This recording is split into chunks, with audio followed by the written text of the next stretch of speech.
আসসালামু আলাইকুম রহমতুল্লাহ। প্রিয় দর্শক মণ্ডলী, আজকে আমরা গীবত সম্পর্কে সংক্ষেপে আলোচনা করব যে গীবত করলে আমাদের রোজা কবুল হবে বা গীবতকারীর ইহকাল এবং পরকালে কী কী অসুবিধা হয়, কী কী ক্ষতি হয় এই সম্পর্কে আলোচনা করা হবে। এই জন্য আজকের ভিডিওটা শেষ পর্যন্ত দেখুন, তাহলে বুঝতে পারবেন যে গীবতকারীর কত ভয়াবহ পরিণতি হয়। আজকে আমাদের প্রত্যেকটা মানুষই কম বেশি গীবত করে থাকি, আর এই গীবত করাটা আমরা কোনো অন্যায় বা গুনার কাজ মনে করি না, কিন্তু গীবত করা হচ্ছে কাবীরা গুনাহ, যার কারণে আল্লাহ সুবহানাহু ওয়া তাআলা বলেছেন, ওয়ালা ইয়াগতাব বা'দুকুম বা'দা আন ইউহিব্বু আহাদুকুম আন ইয়াকুলা লাহমা আখিহি মাইতা। তোমরা একে অপরের গীবত করো না, কারণ তোমরা কি কেউ পছন্দ করো নিজের মৃত্যু ভাইয়ের গোশত খেতে? অর্থাৎ গীবত করলে আল্লাহ সুবহানাহু ওয়া তাআলা নিজের মৃত্যু ভাইয়ের গোশত খাওয়ার সাথে তুলনা করলেন। এর থেকে আমরা বুঝতে পারছি গীবত করা কত ভয়াবহ গুনাহ। বড় আফসোসের কথা, এই রমজান মাসে মানুষের কাজকর্ম কম। এই জন্য যখনই কিছু মানুষ একত্রিত হচ্ছে, সেখানে আস্তে আস্তে গীবত শুরু হয়ে যাচ্ছে। কিন্তু আমরা ভাবি না যে এই গীবত করলে কত বড় গুনাহ, বা গীবত করলে নিজের মৃত্যু ভাইয়ের গোশত খাওয়ার সাথে তুলনা করেছেন আল্লাহ সুবহানাহু ওয়া তাআলা। হাদিসের মধ্যে এসছে, যে ব্যক্তি গীবত করলো সে জিনার চেয়েও ভয়াবহ গুনাহ করলো। কারণ জিনা করার পরে যদি কেউ তওবা করে বা শরীয়তের যে নিয়ম সেই নিয়ম অনুযায়ী যদি শাস্তি ভোগ করে, তাহলে তার গুনাহ মাফ হয়ে যায়।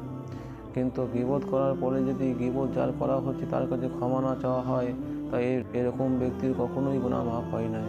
এরকম ব্যক্তি সম্পর্কে হাদিসের মধ্যে আল্লাহ নবী সাল্লাল্লাহু আলাইহি সাল্লাম বলেছেন, এরকম ব্যক্তি কাল কিয়ামতের মাঠে পুলসিরাতের ব্রিজে গিয়ে আটকে যাবে এবং তারা পার হতে পারবে না। তখন ফেরেশতারা বলবে, যাও তোমরা দুনিয়াতে যার গীবত করেছো তার কাছে ক্ষমা চেয়ে এসো, না হলে তুমি পুলসিরাতের ব্রিজ পার হতে পারবে না। আর পুলসিরাতের ব্রিজ যদি না পার হওয়া হয়, তাহলে আমরা কেউ জান্নাতে যেতে পারবো না। এই জন্য গীবতকারী নিঃসন্দেহে জান্নাতে প্রবেশ করতে পারবে না। এই জন্য আমরা গীবত থেকে বাঁচার চেষ্টা করি। গীবত করলে দেখুন ইহকালও অনেক ক্ষতি হয়। হাদিসের মধ্যে এসে আল্লাহ রসুল সাল্লাল্লাহু আলাইহি ওয়াসাল্লাম বলেন যে গীবত করলে মানুষের তিনটে ক্ষতি হয়। 1 নম্বর, তার দোয়াকে আল্লাহ সুবহানাহু ওয়া তাআলা কবুল করেন না। দ্বিতীয়, তার নেক আমলকে আল্লাহ সুবহানাহু ওয়া তাআলা কবুল করেন না। আর তৃতীয়, গীবতকারীর আমলনামায় গুনাহ বাড়তেই থাকে। এই জন্য আমরা গীবত থেকে বাঁচার চেষ্টা করি। তাহলে পৃথিবীতে আল্লাহ সুবহানাহু ওয়া তাআলা গীবতকারীর দোয়াকে আল্লাহ কবুল করেন না এবং গীবতকারীর নেক আমল কবুল করেন না। এর থেকে আমরা বুঝতে পারলাম, যার নেক আমল কবুল করা হবে না, যার দোয়া কবুল করা হবে না, তার ঠিকানা হবে জাহান্নাম। আর এই জাহান্নামের কত ভয়াবহ শাস্তি হবে এই সম্পর্কে হাদিসের মধ্যে এসেছে যে আল্লাহ নবী সাল্লাল্লাহু আলাইহি ওয়াসাল্লাম যখন মিরাজে গিয়েছিলেন, তখন কিছু সংখ্যক মানুষকে দেখেছিলেন, যেই মানুষগুলো নখগুলো ছিল তামার, এবং সেই তামার নখ দিয়ে তারা কী করেছিল, নিজের মুখমণ্ডল এবং বুককে চিরে চিরে ফেলছিল। আল্লাহ নবী সাল্লাল্লাহু আলাইহি ওয়াসাল্লাম জিবরাইল আলাইহিস সালামকে জিজ্ঞাসা করলেন, হে জিবরাইল, এই মানুষগুলো কারা? তখন জিবরাইল আলাইহিস সালাম বলেছেন, এরা হচ্ছে ওই সমস্ত মানুষ যারা দুনিয়াতে গীবত করত, অর্থাৎ লোকের সমালোচনা করত। এই জন্য দেখুন গীবত থেকে বাঁচার চেষ্টা করি। এবার আমাদের জানার বিষয় হলো যে গীবত কাকে বলে। এ সম্পর্কে হাদিসের মধ্যে এসেছে যে আল্লাহ নবী সাল্লাল্লাহু আলাইহি ওয়াসাল্লাম বলেছেন, তোমরা গীবত থেকে বেঁচে থাকো।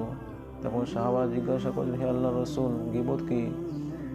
তখন আল্লাহ নবী সাল্লাল্লাহু আলাইহি ওয়াসাল্লাম বলেছিলেন, গীবত হচ্ছে এমন কথা যেই কথাটা কোনো ব্যক্তির সামনে বললে সে কষ্ট পাবে বা রাগান্বিত হবে, এরকম কথা যদি কারো পেছনে বলা হয়, তাহলে সেটাকে গীবত বলে। তখন সাহাবারা জিজ্ঞাসা করেছিলেন, যে আল্লাহ রসুল, যদি সেই দোষটি বা সেই বিষয়টি তার মধ্যে থাকে, তাহলে কি গীবত হবে? তখন আল্লাহ নবী সাল্লাল্লাহু আলাইহি ওয়াসাল্লাম বললেন, যদি সেই বিষয়টি তার মধ্যে থাকে তবেই গীবত হবে, না হলে তার ওপর মিথ্যা অপবাদ দেওয়া হবে।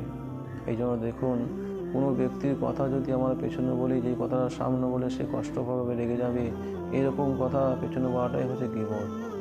এবং কিছু কিছু ক্ষেত্রে গীবত জায়েজও আছে, সেই ক্ষেত্রেও আমাদের জানতে হবে। এবার আমরা জানবো যে গীবত করলে আমাদের রোজার কী ক্ষতি হয়। এ সম্পর্কে হাদিসের মধ্যে এসেছে, রাসূলুল্লাহ সাল্লাল্লাহু আলাইহি ওয়াসাল্লাম বলেছেন যে রোজা হচ্ছে ঢাল স্বরূপ, যতক্ষণ না তাকে ফাটিয়ে দেওয়া হয়। তখন সাহাবা জিজ্ঞাসা করলো, হে আল্লাহ রসুল, রোজা কীভাবে ফেটে যায়? এবং আল্লাহ নবী সাল্লাল্লাহু আলাইহি সাল্লাম বললেন, যখন কেউ মিথ্যা কথা বলে বা গীবত করে, তখন কি হয়, রোজা ফেটে যায়। এই জন্য দেখুন, রোজা অবস্থায় যদি গীবত করা হয়, তাহলে আমাদের রোজা কী হবে, ফেটে যাবে এবং এই রোজার সব কমে যাবে। রোজা হয়ে যাবে কিন্তু রোজার সব যে সব পাওয়া যায় সেরকম সব পাওয়া যাবে না। এই জন্য আমরা রোজা অবস্থায় গীবত থেকে বাঁচার চেষ্টা করি। এত কষ্ট করে রোজা রাখছি, আর যদি সামান্য মিথ্যা কথা বলি বা গীবত করি তাহলে আমাদের রোজার সব কমে যাবে। এই জন্য আল্লাহ সুবহানাহু ওয়া তাআলার কাছে দোয়া করি যেন আল্লাহ সুবহানাহু ওয়া তাআলা আমাদের সকলকেই এই রমজান মাসে গীবত থেকে বাঁচার তৌফিক দান করেন এবং তার হুকুম আহকামকে মানার তৌফিক দান করেন। আমিন।